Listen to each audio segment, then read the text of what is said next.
Hi అండి, ఏం చేస్తున్నారు? బాగున్నారా? మటన్ ఫ్రై చేస్తున్నానండి. మటన్ కడుక్కుని ఇలా పెట్టేసుకుని అల్లం పేస్ట్ అండి. దీంట్లో అనాస పువ్వు, యాలకులు, లవంగాయలు, చెక్క, జీలకర్ర, అల్లం, వెల్లుల్లిపాయ, మిరియాలు వేసి మిక్సీ పెట్టేసాను. పొడి మసాలా వేసినా కూడా దీనికి అల్లంలో పేస్ట్లో కలిపి పెడితేనే చాలా బాగుంటుంది. ముక్కకు పెట్టేసి పసుపు, కారం, మసాలా, జీలకర్ర, ధనియాల పౌడర్ శుభ్రంగా తీసుకుని కలిపేసుకోవాలని మొక్కలు పెట్టేస్తుంది. 10 నిమిషాలు అట్టు పెట్టుకుంటే పట్టుద్ది. తర్వాత దీన్ని ఉడకబెట్టుకోవాలి. నేను 10 నిమిషాలు అట్టు పెట్టాను. ఇది అయిపోయిందండి. 10 నిమిషాలు పైన అయింది. దీంట్లో కింద వేసుకుని ఉడకబెట్టేసుకున్నాం. ఒక గ్లాస్ నీళ్ళు సరిపోతాయండి. మాంసం కర్రీ కంటే నీళ్ళు ఉడతాయి కాబట్టి పోయాలి. దీనికి అవసరం డైరెక్ట్గా ఉడకబెడతాం కాబట్టి తొందరగా ఉడుకుతుంది. పొయ్యి మీద పెట్టేస్తాను.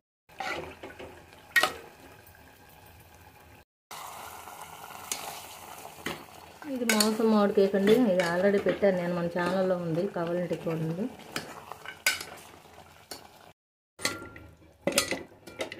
ఇలా దగ్గరికి వచ్చేటట్టు ఉడికిపోవాలండి. ఇట్లా 90% దాకా ఉడికిపోవాలి. ఉడికిపోతే ఇదిగోండి ఇట్లా వచ్చేస్తుంది అనమాట. వేపేసుకోవడమే. ఇట్లా వేసేసుకోవడమే.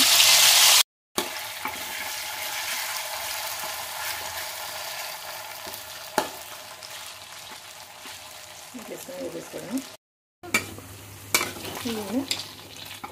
తిరిగేసుకున్నాం. మీడియంలో పెట్టేసుకుంటే నిదానంగా వేయకూడదు అనమాట లోపల వరకు. చికెన్ ఫ్రై కానీ మటన్ ఫ్రై బాగుంటుందండి బాగా చేసుకుంటే.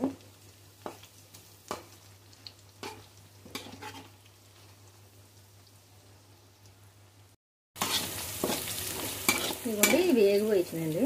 చక్కగా నిదానంగా వేపుకుంటే ఎర్రగా వేగుతాయి అన్నమాట. మనం పుల్లు మంట పెట్టేస్తే ఏమవుతుందంటే లోపల పచ్చిగా ఉండి పైన ఊరికి రంగు వచ్చేస్తుంది. దీంట్లో హల్వా చూసారా? చికెన్ రోస్ట్ బిర్యానీ ఎలాగో మటన్ ఫ్రై బిర్యానీ ఎలా అన్నమాట. ఇలా చేస్తూ ఉంటాను. ఇది ఇప్పుడు పెట్టలేదు కదా, అందుకే పెడదామని ఈరోజు పెట్టినాను. నచ్చినట్టయితే మీరు కూడా చేసుకోండి. లైక్ చేయండి, షేర్ చేయండి, సబ్స్క్రైబ్ చేయండి, గంట కొట్టండి అండి. నేను పెట్టే ప్రతి వీడియో మీకు వచ్చేస్తుంది. గట్టిపడింది. ఈ మాంసం ఉడకబెట్టింది గిన్నె ఉంటుంది కదండి, దీంట్లో వాటర్ పోసి తిప్పి పలవ రైస్లో పోస్తే చాలా బాగుంటుంది. కొంచెం మసాలా ఉంటే ఆనియన్ అసలు తీసి పక్కన పెట్టేసాను, తిప్పి పోసేసాను.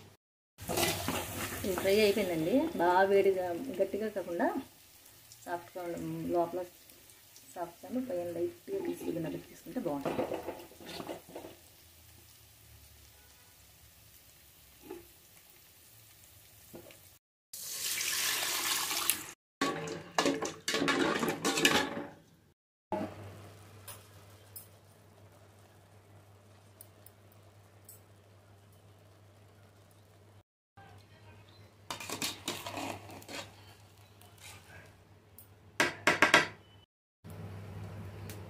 ఈ ఆయిల్లో ఉల్లిపాయలు వేసుకుంటాను. మామూలుగా అయితే అలా వేపేసేసుకుని చారు పెట్టి వేపేసుకుంటే బాగుంటుంది. పలవ రైస్ వండుతున్నాం కదా, దాంట్లో కలుపుకుంటే ఉంటేనే బాగుంటుంది. ఫ్రై చేసింది ఉడకపెట్టింది మసాలా మసాలా ఉంటుంది కదా, అది కలిపి తింటే కలిపేసుకోండి. ఇలా స్మూత్గా మనకి వెళ్ళిపోతే లోపల ఫ్రై అయ్యి చక్కగా అదే వేగిపోయిందండి. దీంట్లో బెస్ట్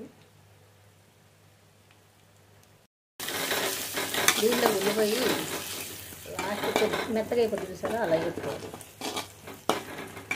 చికెన్ రొట్టెలాగా సగం వేగిపోతుంది. ఇదిగోండి మటన్ వేగింది కదా, దీంట్లో ఆల్రెడీ ఉప్పు ఉంటుంది, చాలపోతేనే చూసేసుకోవాలి.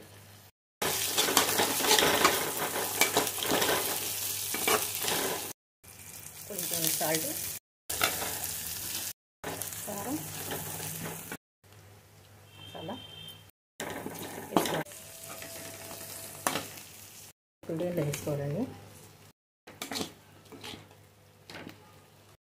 బోయ్ అయిపోయిందండి. ఇలా చక్కగా తిరగేసుకుని తిప్పుకోవడమే.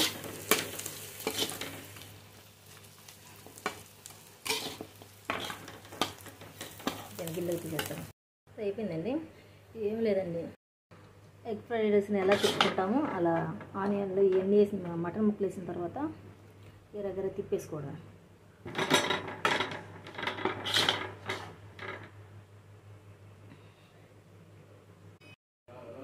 ఇదిగోండి యమ్మీ యమ్మీ మటన్ ఫ్రై.